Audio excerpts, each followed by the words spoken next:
Chapter 1. The Warning. Matt Buck adjusted his tie in the hallway mirror, grabbing his briefcase as he prepared for another day at Renfield Pharmaceuticals. At 34, he'd built a comfortable life as a senior research chemist, a career that demanded precision, patience, and an analytical mind. His wife, Terry, worked from home as a supposed freelance consultant, though Matt had long ago stopped asking about the details of her work. Their marriage had grown distant over the past year, but he attributed it to his demanding schedule and her mysterious projects. Leaving already? Terry called from the kitchen, her voice carrying that artificial sweetness he'd grown accustomed to. She was attractive in a calculated way, blonde hair always perfectly styled, makeup applied with military precision even at 7 in the morning. "Big presentation today," Matt replied, leaning in to kiss her cheek. She turned at the last second, making it an awkward affair. "Don't wait up. Might be late." "I never do," she said with a smile that didn't reach her eyes. As Matt stepped onto the porch of their suburban Denver home, he nearly collided with Ellis Farmer, their elderly neighbor. Ellis was 72, a retired postal worker with kind eyes and a habit of watering his roses at ungodly hours. "Morning, Ellis," Matt said, noticing the older man's troubled expression. Ellis glanced back at Matt's house, then stepped closer, lowering his voice. "Matt, I need to tell you something. Your wife? She brings different men home every Tuesday." Matt froze. "What? No, that's impossible. Terry works from home. I know what I see, son." Ellis's weathered hand gripped Matt's arm. 5, sometimes 6 men. They arrive separately, stay for hours. Been happening for weeks now. I debated telling you, but..." He trailed off, genuine concern etched in his features. Matt's mind raced. "Ellis, you must be mistaken. I'm old, not blind," Ellis interrupted gently. "I kept a log. Every Tuesday, like clockwork. The same men, mostly. Thought you should know." The drive to work passed in a blur.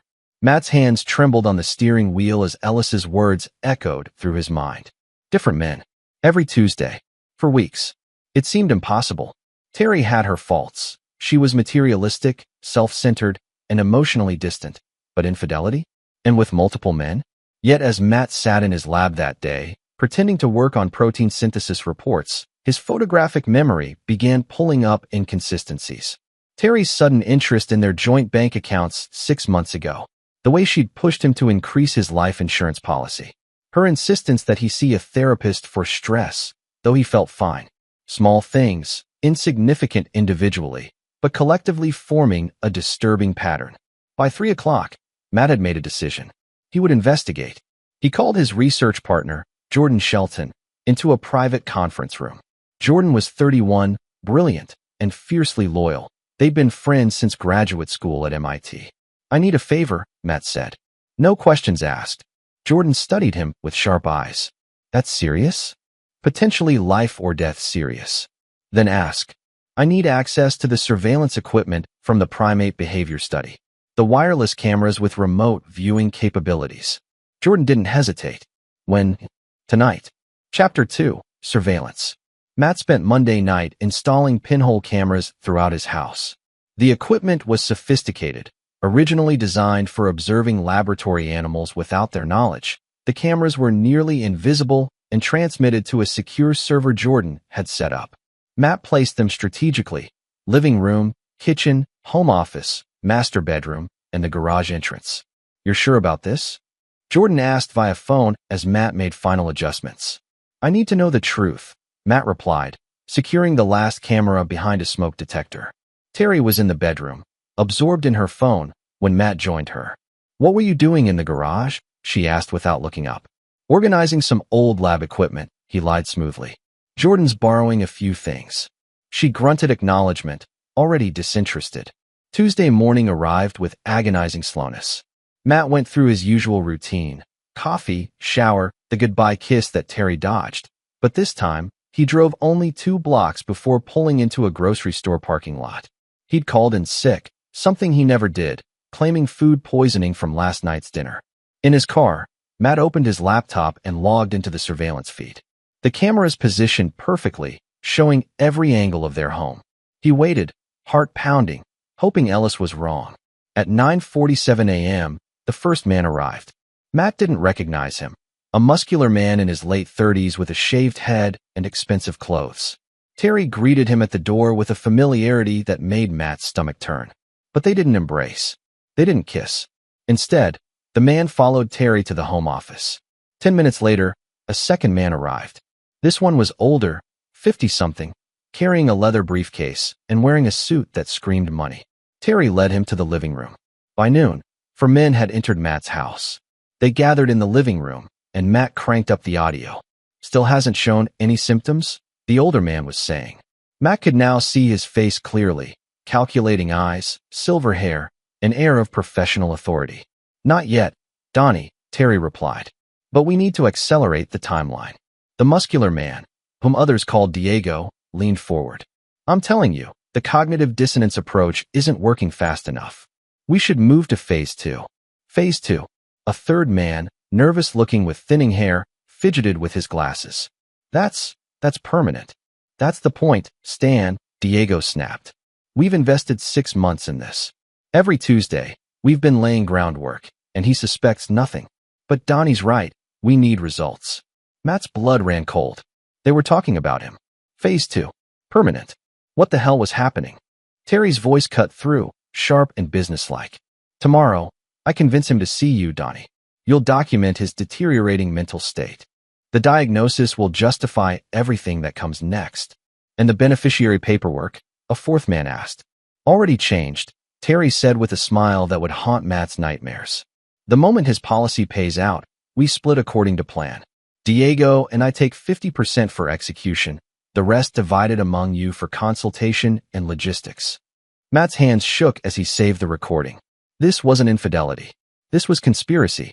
They were planning something catastrophic, using his own home as a staging ground while he was supposed to be at work. And tomorrow, they expected him to walk into a trap. Chapter 3, The Revelation. Matt spent Tuesday afternoon in a daze. He drove aimlessly through Denver, mind racing through implications. The conversation he'd overheard was damning but incomplete. Phase 2. Permanent. Mental deterioration. The pieces formed a horrifying picture. They were planning to either kill him or have him institutionalized, stealing his assets in the process. By 6 p.m., Matt had made several decisions. First, he wouldn't confront Terry yet. That would only alert them and potentially put him in immediate danger. Second, he needed more information about these men, especially Diego and Donnie. Third, he needed insurance. Evidence so ironclad that even if something happened to him, the truth would surface. He returned home to find Terry cooking dinner, an unusual occurrence that immediately raised alarms. Thought I'd make your favorite, she said, stirring pasta with studied casualness. You've seemed stressed lately. Stressed. There was that word again, the one she'd been peppering into conversations for months. I'm fine, Matt said carefully. Just the usual work pressure. Actually, honey, I've been worried. Terry set down the spoon, her face arranged in an expression of concern that now looked grotesquely fake. You've been forgetting things, seeming confused. Last week, you couldn't remember our anniversary. And you've been talking in your sleep, saying strange things. None of this was true, but Matt recognized gaslighting when he saw it. Have I? I made an appointment for you, Terry continued. Tomorrow at 10. Dr. Donnie Dunn. He's a psychiatrist, very well regarded. Just a consultation, to make sure everything's okay. Donnie, the man from the meeting, the one who would document Matt's supposed deterioration. I appreciate your concern, Matt said slowly, but I don't think that's necessary. Terry's mask slipped for just a moment, her eyes hardening. Matt, I insist. You're not well, even if you can't see it. If you won't go for yourself, go for me. For us. Us. What a joke. Fine. Matt agreed, watching her relax. I'll go. That night, while Terry slept, Matt worked in the garage. Using his pharmaceutical knowledge and resources he'd quietly accumulated, he began preparing. Not weapons, he was a chemist, not a warrior. But chemistry offered its own arsenal for someone who knew how to wield it. He also sent encrypted files to Jordan.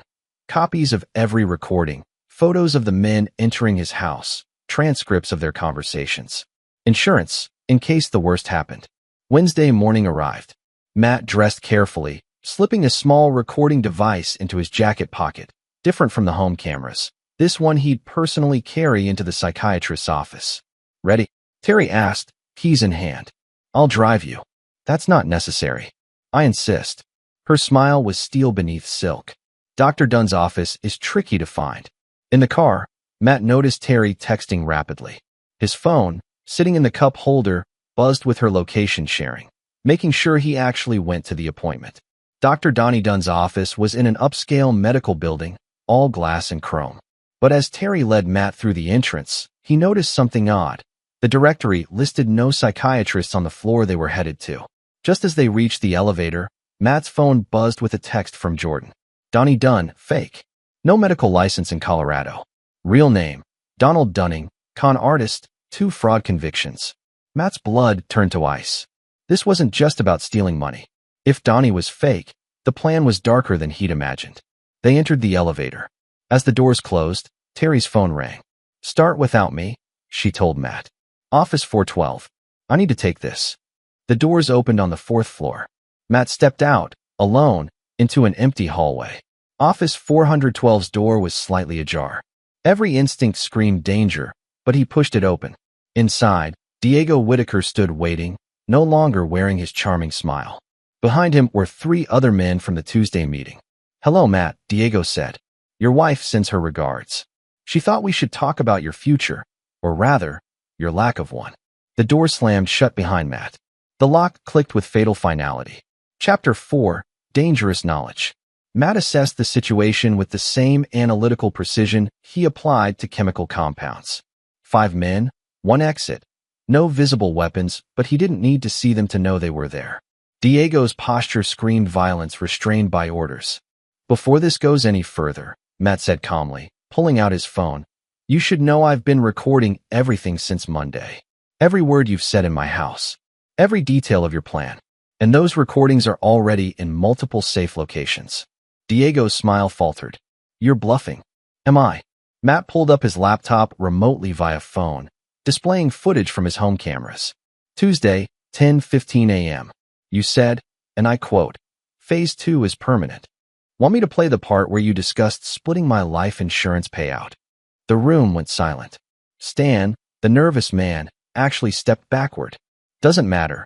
Diego recovered quickly. You won't leave this room to use it. Wrong again. Matt tapped his phone.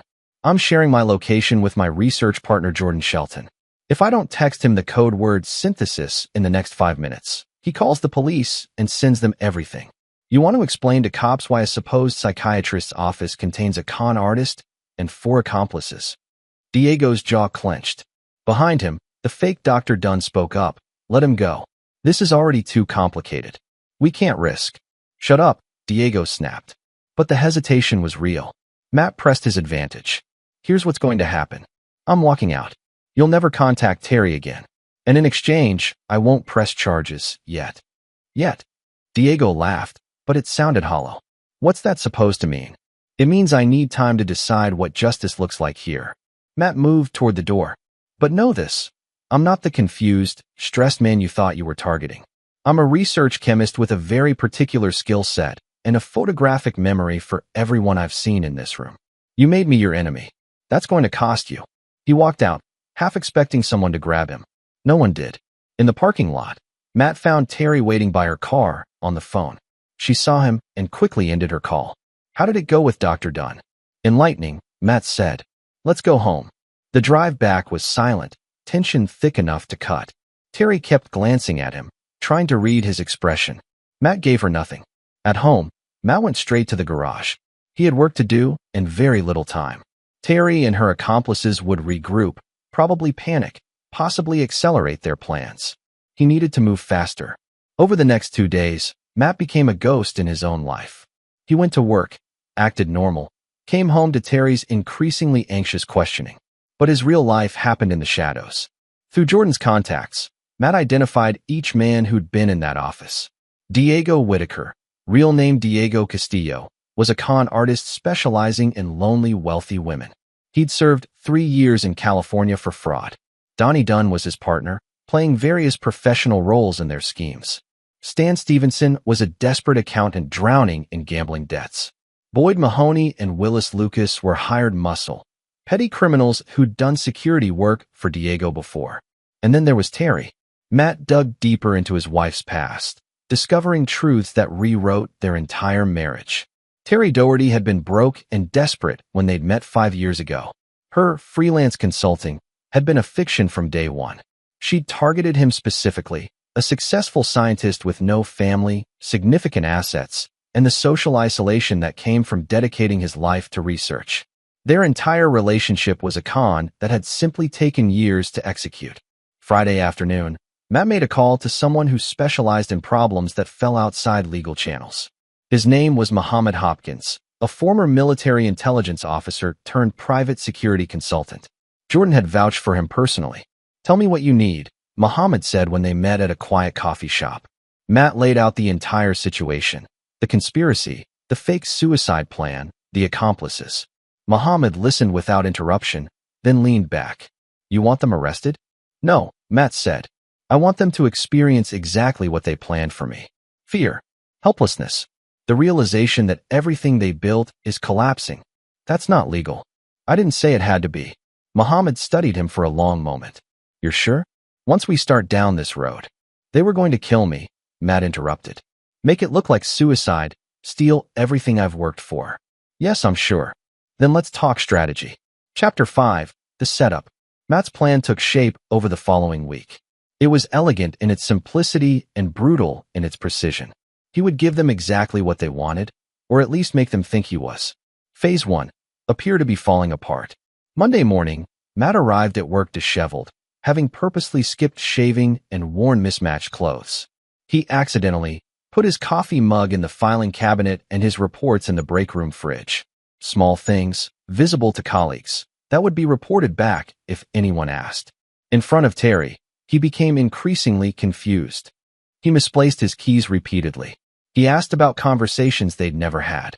He stared into space during meals, then claimed not to remember doing so. "Maybe you were right," he told her Wednesday night. "About needing help. I feel off." Terry's relief was palpable. "I'll call Dr. Dunn again. He really wants to help you."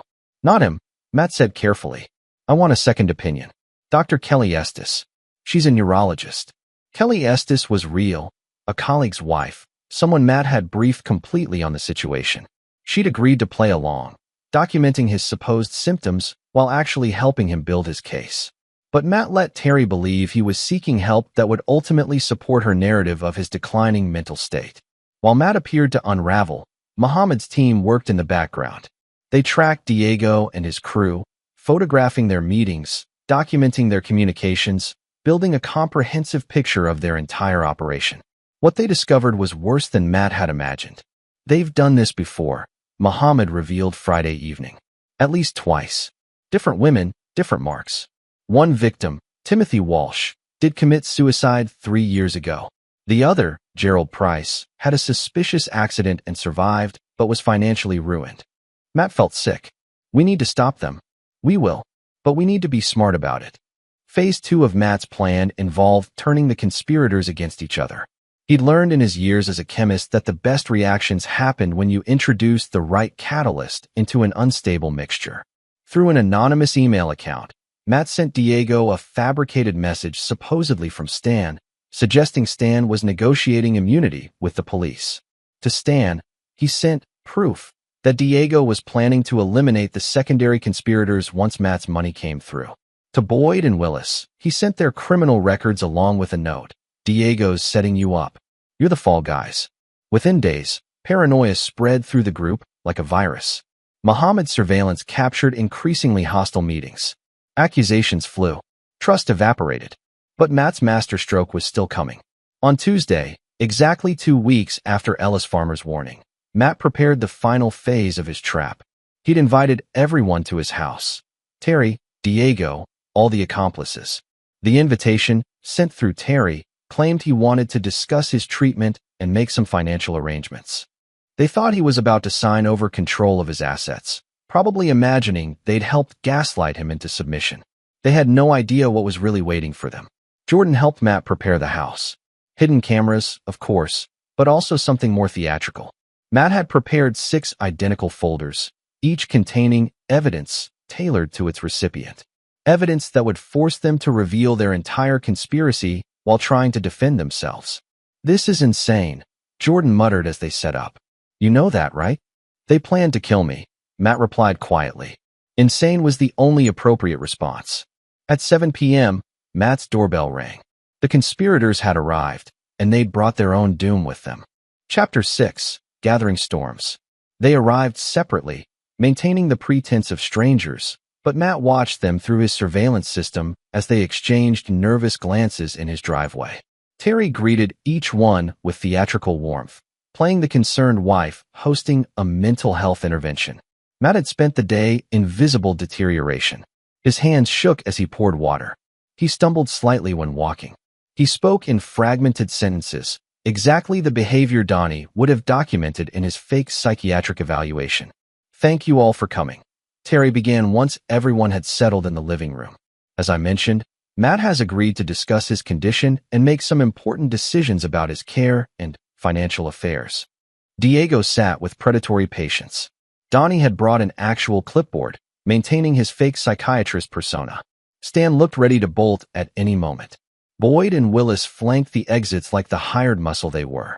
I've been thinking, Matt said slowly, his voice deliberately weak, about what's been happening to me.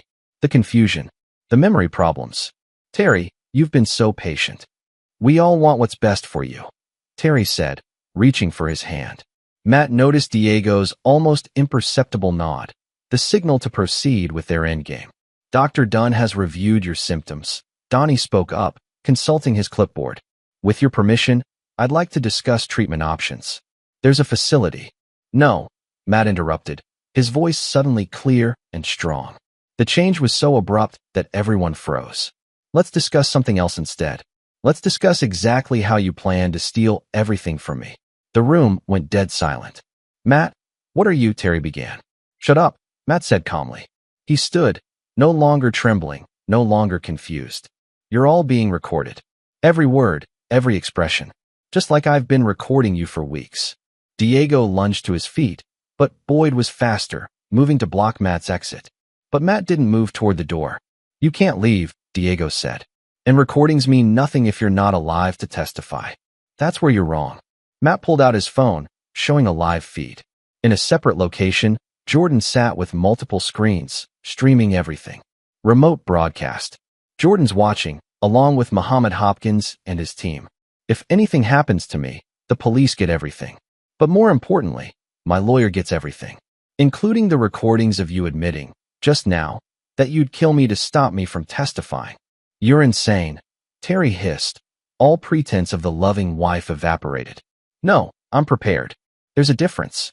Matt walked to his bookshelf and pulled down 6 folders. Each of you has a folder.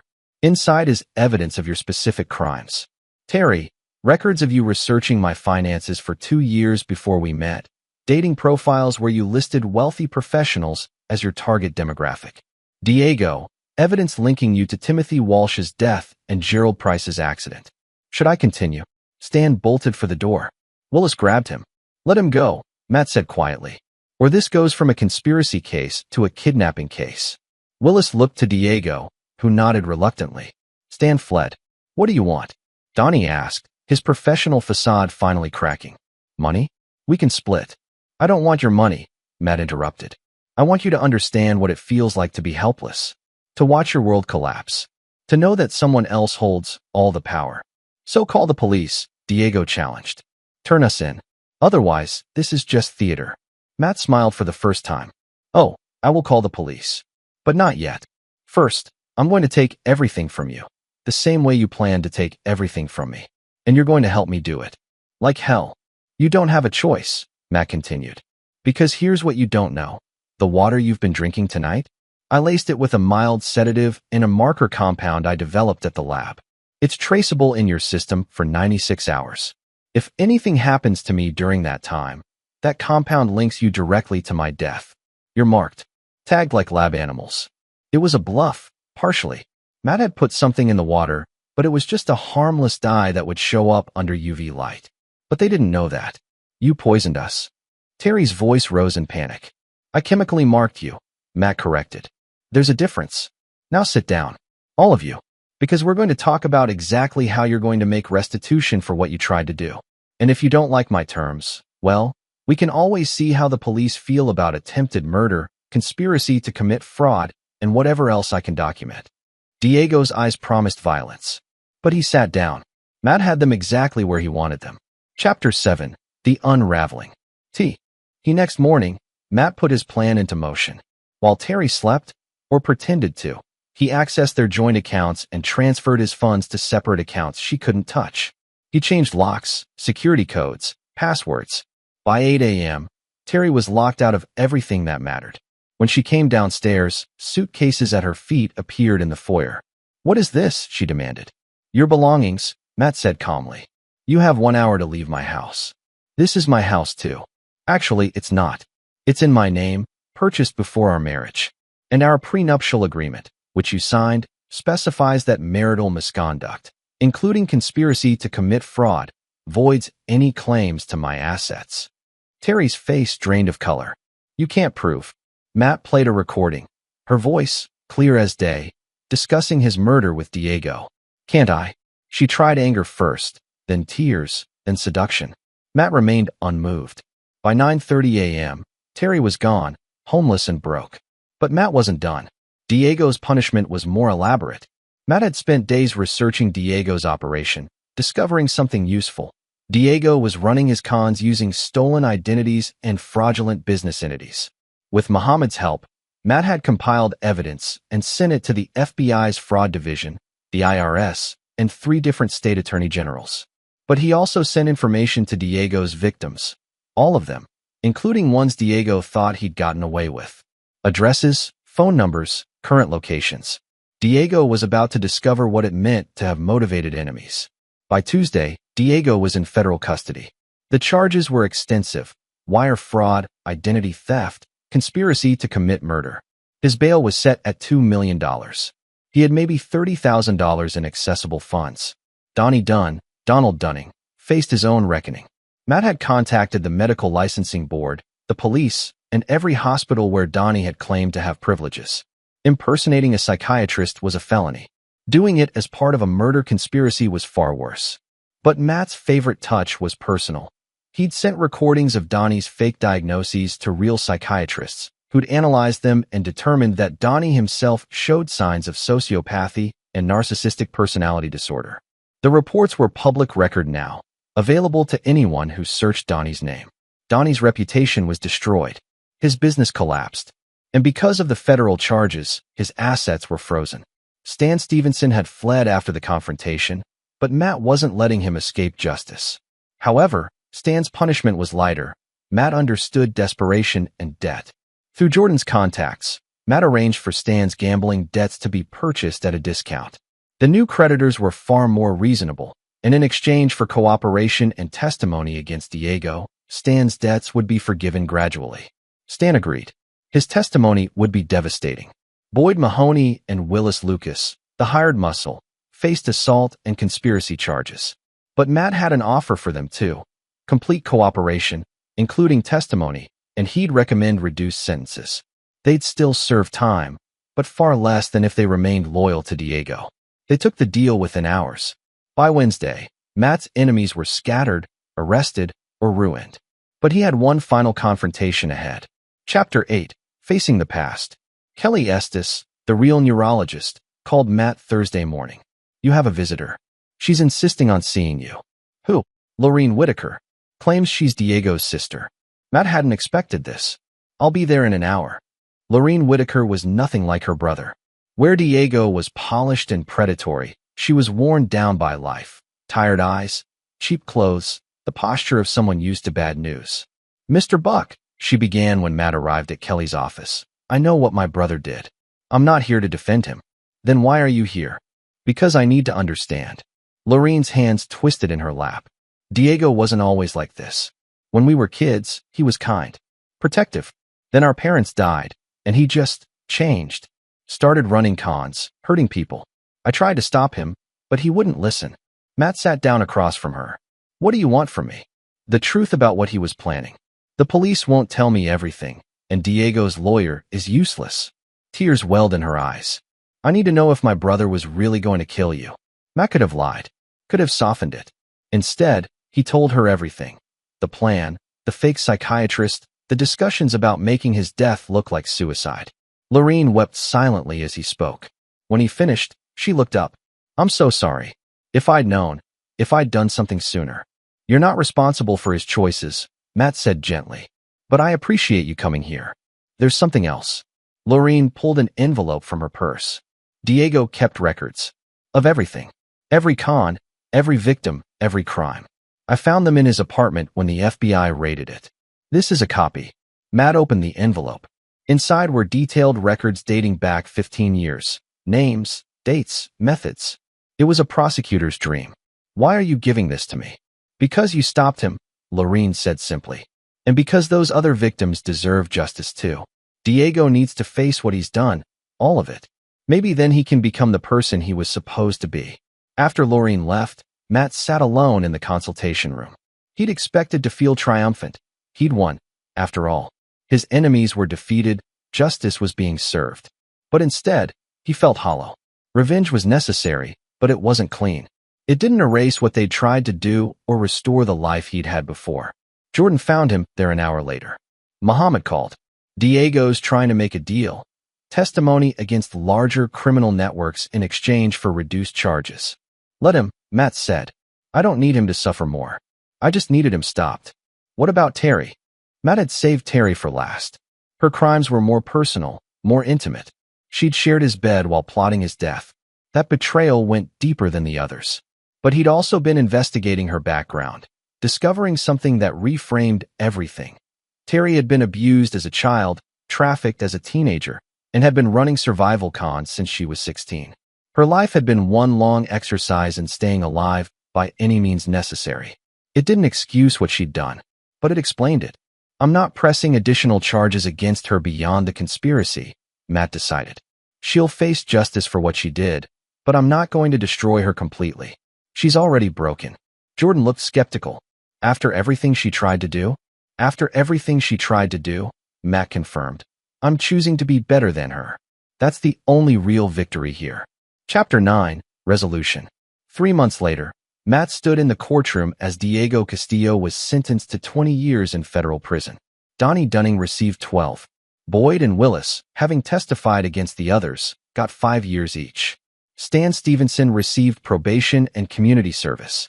Terry had taken a plea deal. 3 years in prison, followed by 5 years of supervised release. She'd have to register as a convicted felon, which would make rebuilding her life nearly impossible. As she was led away in handcuffs, Terry looked back at Matt one final time. He saw no remorse in her eyes, just hollow resignation. She'd gambled and lost. In her world, that was just how things went sometimes. Matt felt nothing watching her go, not satisfaction, not anger, not even pity. Just a quiet acknowledgement that this chapter was closing.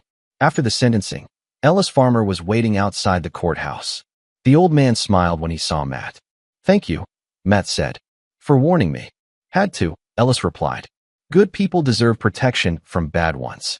That's just basic neighborly duty. Still, you saved my life. Ellis shrugged. You saved your own life, son. I just pointed you in the right direction. They walked to a nearby cafe, where Jordan was waiting. Over coffee, Matt told them about his plans. I'm selling the house, he announced. Too many bad memories. Starting fresh. Where will you go? Jordan asked. Haven't decided yet. Somewhere without Terry's ghost in every room. What about the lab? That, I'm keeping. Work is work. It's clean. Logical. No hidden agendas or secret conspiracies. Jordan raised his coffee cup. To fresh starts, then. They drank to that.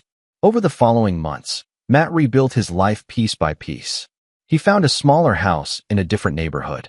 He adopted a dog, a 3-legged rescue named Murphy who'd been through his own trauma and come out stronger. He started running again, something he'd abandoned during his marriage. And slowly, carefully, he let himself trust again. Not blindly. He'd never be that naive again. But he learned to recognize the difference between healthy caution and paranoid isolation. He started dating, though he was upfront about his past. Some women fled at his story. Others respected his honesty. 6 months after the trial, Matt received a letter from Timothy Walsh's widow, Martha. She'd learned about Diego's conviction through the victims' network Matt had inadvertently created. For 3 years, I've blamed myself for my husband's death, she wrote. The police ruled it suicide, but I knew Timothy. He wouldn't have done that. Your investigation proved I was right. You gave me back my husband's memory and my own sanity. Thank you. Matt framed that letter. It hung in his new office, a reminder that justice, however messy, mattered. One evening, a year after Ellis's warning, Matt found himself back in his old neighborhood. He knocked on Ellis's door. Matt. The old man's face lit up. Come in, come in. Over tea, they talked about ordinary things. Weather, roses, the neighbor's new fence. It felt good, Matt realized, to have a conversation with no hidden meanings, no ulterior motives. Just two people being decent to each other. As Matt left, Ellis walked him to the door. You doing okay, son? Yeah, Matt said, surprised to find it was true. I actually am. Good. You deserve to be. Driving home through Denver's evening traffic, Matt reflected on everything that had happened. He'd been targeted, betrayed, nearly destroyed.